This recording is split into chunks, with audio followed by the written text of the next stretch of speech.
نحمده ونصلي ونسلم على رسوله الكريم اما بعد فاعوذ بالله من الشیطان الرجیم بسم اللہ الرحمن الرحیم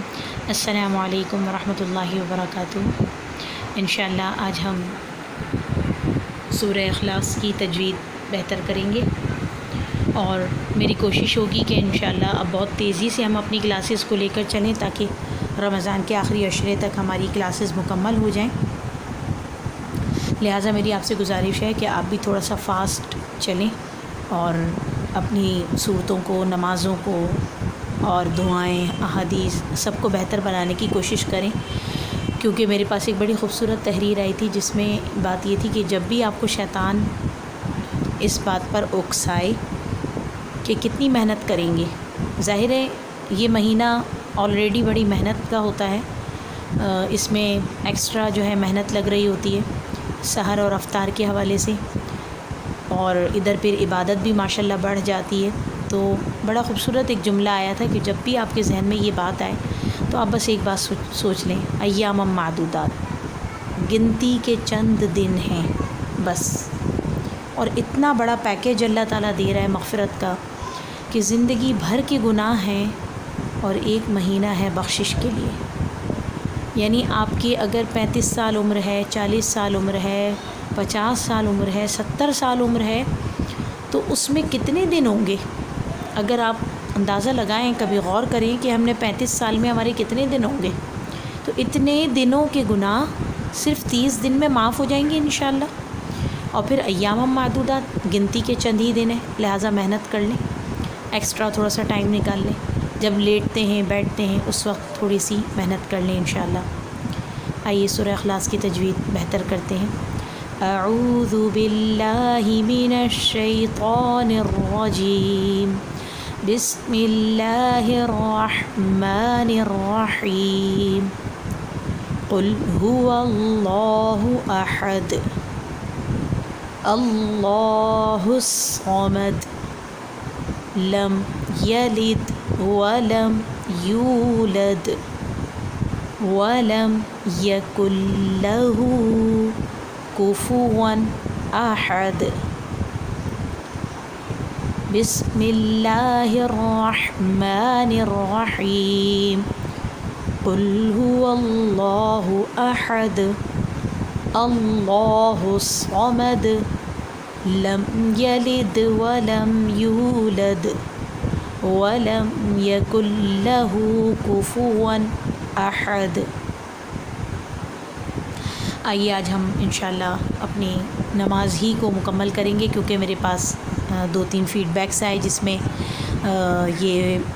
فرمائش کی گئی کہ ہم پہلے نماز مکمل کر لیں تاکہ ہماری نماز بہتر ہو جائے انشاءاللہ۔ تو نماز کے لیے آج ہم التحیات دیکھیں گے۔ التحیات بہت خوبصورت ہے اور کم سے کم ایک بار آپ اس کو ضرور ترجمے سے پڑھ لیں، چاہے نماز کی کتاب میں پڑھیں یا پھر جیسے میں آپ کو ترجمے سے کہلواؤں گی تو وہ پڑھ لیں، تو آپ کو اندازہ ہوگا کہ التحیات کا ترجمہ کتنا خوبصورت ہے۔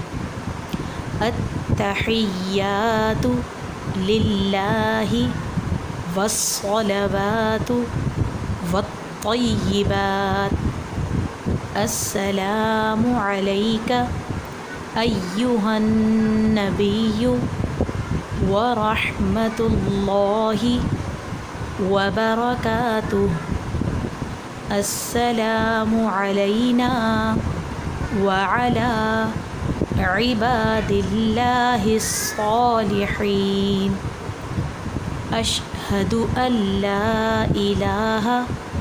الا اللہ واشہد ان محمدا عبدہ ورسولہ۔ تمام قولی عبادتیں، تمام فعلی عبادتیں اور تمام مالی عبادتیں اللہ ہی کے لیے ہیں۔ سلام ہو آپ پر اے نبی صلی اللہ تعالی علیہ وسلم، اور اللہ کی رحمتیں اور اس کی برکتیں۔ سلام ہو ہم پر اور اللہ کے نیک بندوں پر۔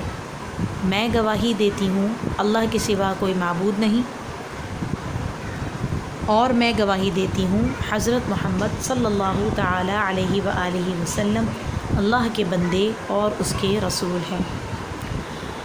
کل ہم نے نماز کے حوالے سے بات کی تھی تھوڑی سی ارتکاز کی اور مراقبے کی۔ آج ہی میرے پاس یہ خاتون کا فون آیا کہ جب کل انہوں نے کلاس لی اور آج پورا دن انہوں نے جب اس طرح سے نماز ادا کی، یعنی جب انہوں نے کوشش کی کہ میں اپنے آپ کو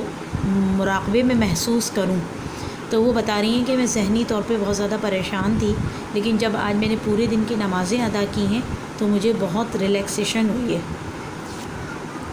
بالکل ہوئی ہوگی، اس لیے کیونکہ ابھی تک ہم نماز کو صرف ایک ڈیوٹی سمجھ کے ادا کر رہے تھے، بس ایک کام ہے وہ کام سمجھ کے ادا کر رہے تھے، لیکن اب جب ہم اس کو اللہ سے ملاقات، مراقبہ اور ذہنی ارتکاز سمجھ کر ادا کریں گے انشاءاللہ، تو ہمیں ذہنی مسائل اور جسمانی مسائل کے اندر بہت بہتری محسوس ہوگی انشاءاللہ۔ اس لیے کیونکہ جب ہم دنیا سے ہٹ کر تھوڑی دیر کے لیے یکسو ہو جاتے ہیں، اللہ کی راہ میں حاضر ہو جاتے ہیں، تو لازمی بات ہے کہ ہمیں روح کی غذا حاصل ہو رہی ہوتی ہے، ہمارا ذہن جو ہے وہ فریش ہو رہا ہوتا ہے۔ آپ نے دیکھا ہے کہ کچھ لوگ جو کہ یوگا کے عادی ہوتے ہیں تو ان کو یوگا کرنے سے ذہنی فریشنس ملتی ہے۔ تو اللہ نے انسان کے لیے، اپنے بندوں کے لیے نماز 5 وقت اسی لیے مقرر کی ہے کہ ان کا ذہن بھی فریش ہو جائے، جسم بھی ایکٹیو ہو جائے، عبادت بھی ادا ہو جائے، رب سے ملاقات بھی ہو جائے اور ذہنی اور جسمانی مسائل بھی ہمارے حل ہو جائیں۔ اب آج جیسے ہم نے اتحیات پڑھی ہے، شاید آپ نے زندگی میں پہلی بار اس کا ترجمہ سنا ہو، جس میں اللہ پاک فرما رہا ہے کہ تمام قولی عبادتیں، یعنی کہ جو ہم زبان سے جو کچھ ادا کرتے ہیں، تمام فعلی عبادتیں جو ہم بدن سے کرتے ہیں،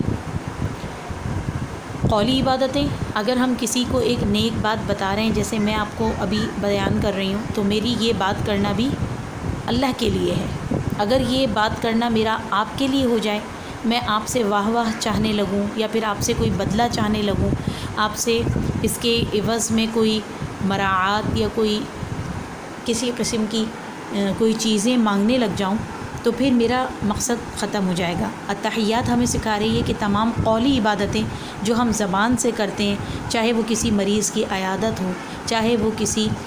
جنازے میں جا کے تعزیت ہو، چاہے وہ کسی کا دل رکھنا ہو، چاہے کسی کو کوئی نیک بات بتانا ہو، تمام قولی عبادتیں اللہ ہی کے لیے ہیں۔ تمام فعلی عبادتیں جو ہم بدن سے کرتے ہیں وہ بھی اللہ ہی کے لیے ہیں، اور تمام مالی عبادتیں جو ہم مال سے کر رہے ہیں وہ بھی اللہ ہی کے لیے ہیں۔ فعلی عبادات میں ہماری ساری جسمانی عبادت جو ہیں وہ ساری کی ساری آ جائیں گی، اور اس کے بعد مالی عبادات کے اندر تو ہم آرام سے سمجھ سکتے ہیں کہ مالی عبادات جو ہیں اس میں کون کون سی عبادات شامل ہیں۔ اور اس کے بعد جو اتحیات کا حصہ ہے وہ بہت خوبصورت ہے کہ سلام ہو آپ پر اے نبی صلی اللہ تعالیٰ علیہ وآلہ وسلم۔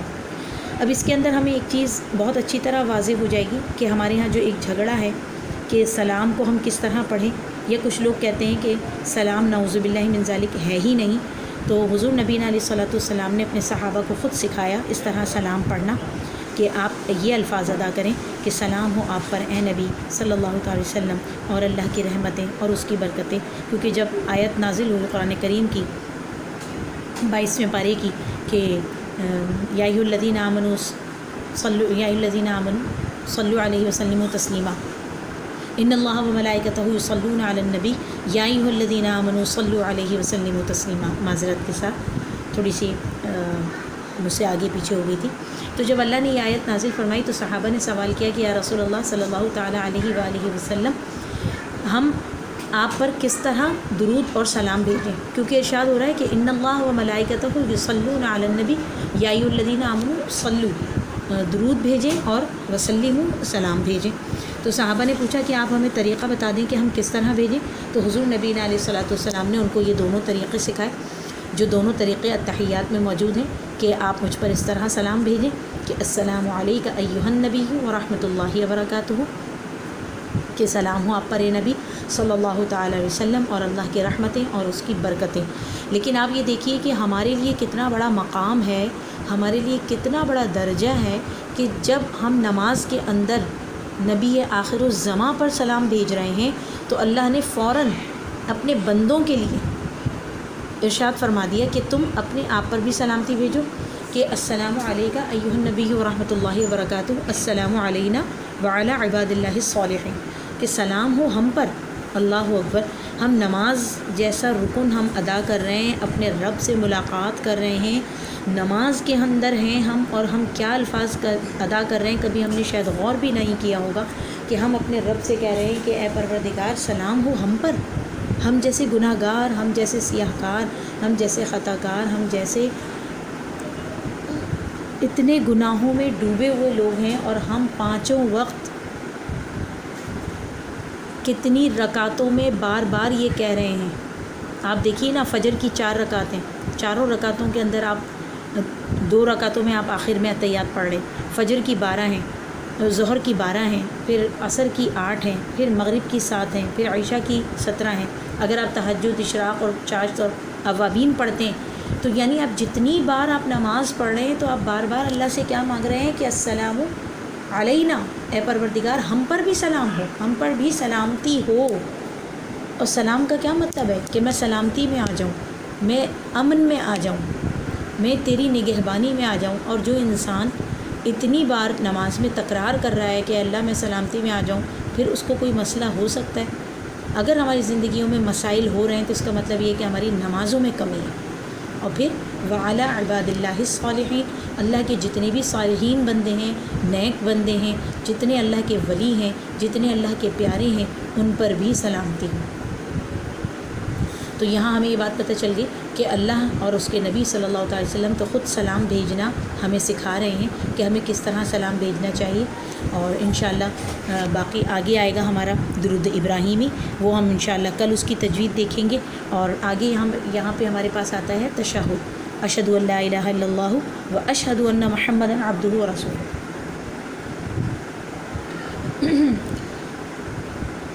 اچھا، اس کے اندر دیکھنے والی بات یہ کہ جب ہم دوسرا کلمہ پڑھتے ہیں تو دوسرے کلمے میں وحدہ لا شریک لہ ہے، لیکن التحیات میں ہم جو درود یہ دوسرا کلمہ پڑھتے ہیں اس میں وحدہ لا شریک لہ نہیں ہے، تو ہمیں بھی نہیں لگانا ہے، ہمیں صرف اشہد ان لا الہ الا اللہ و اشہد ان محمدا عبدہ و رسولہ ہی پڑھنا ہے۔ اب بات آ جاتی ہے کہ ہمیں التحیات میں بیٹھنا کیسے ہے۔ خواتین کے لیے حکم یہ ہے کہ اپنی ٹانگیں جو ہیں وہ آرام سے زمین پر رہیں گی، جیسا کہ مرد اپنی پنجے کے اوپر بیٹھتے ہیں تو ہمیں اس پہ بیٹھنا نہیں ہے۔ اللہ تعالیٰ جانتا ہے کہ عورت صنف نازک ہے، لہٰذا اس کے لیے نماز میں بھی ہر رکن میں خیال رکھا گیا ہے کہ اس کو تکلیف نہ ہو۔ ہم آرام سے اپنے دونوں پاؤں جو ہیں وہ سیدھی جانب نکال لیں، اور جیسے ہم 2 زانوں بیٹھتے ہیں، سیدھی جانب نکالنے کے بعد ہماری کوشش یہ ہو کہ ہماری جو پیروں کی انگلیاں ہیں ان کا رخ قبلے کی جانب ہے۔ اگر وہی بات آ جاتی ہے کہ اگر کوئی بیماری ہے یا وزن زیادہ ہے یا پھر پاؤں نہیں مڑتے ہیں تو پھر جس طرف بھی ہوں کوئی حرج نہیں ہے۔ اگر کسی کو کوئی مسئلہ ہے تو وہ الٹی جانب بھی پاؤں نکال سکتا ہے بوجہ شرعی عذر کے۔ اب ہماری نظر جو ہے وہ ہماری گود میں ہوگی۔ جب ہم تشہد پہ پہنچیں گے یعنی اشہد اللہ کے لیے انگلی اٹھائیں گے تو جیسے ہی ہم اشہد اللہ کہیں گے ہماری انگلی اس طرح اٹھے گی کہ ہماری بیچ والی انگلی اور انگوٹھے کا حلقہ بن جائے گا، تشہد کی انگلی ہماری اٹھ جائے گی، آخر کی 2 انگلیاں ہتھیلی سے لگی رہیں گی، اشہد اللہ الہ پہ گرا دیں گے۔ مختلف مسالک میں مختلف طریقے ہیں، جیسا کہ اہل تشیع جو ہیں وہ مستقل اپنی انگلی جو ہے وہ اوپر نیچے کرتے رہتے ہیں، یا کچھ مسالک میں جو ہے وہ انگلی اٹھی رہتی ہے، کچھ مسالک والے اپنی ہاتھ کو کھول دیتے ہیں۔ لیکن ہمارا جو مسلک حنفیہ ہے اس کے اندر طریقہ کار یہ ہے کہ اشہد اللہ پہ ہم انگلی اٹھائیں گے، اللہ پہ گرا دیں گے، اور اس کے بعد ہاتھ اسی طرح ہی رہے گا آخر تک۔ تو یہ ہمارا آج التحیات ہو گئی ہے۔ انشاءاللہ کل ہم درود ابراہیمی دیکھیں گے۔ اللہ تعالی ہم سب کا حامی و ناصر ہو۔ اور ایک دفعہ پھر آپ سے کہوں گی کہ اگر آپ کو یہ لگ رہا ہو کہ بہت تیزی سے کلاسز آ رہی ہیں اور شاید آپ کو کور کرنا مشکل ہو رہا ہے تو میں آپ سے معذرت چاہتی ہوں، لیکن میری ذمہ داری یہی ہے کہ جب میں نے 40 روزہ کلاسز کا ذمہ لیا ہے تو میں یہ آپ تک بھرپور طریقے سے پہنچاؤں اور اللہ مجھے پہنچانے والا بنائے۔ آمین اللہم آمین. جزاک اللہ خیر وما علینا الا البلاغ المبین.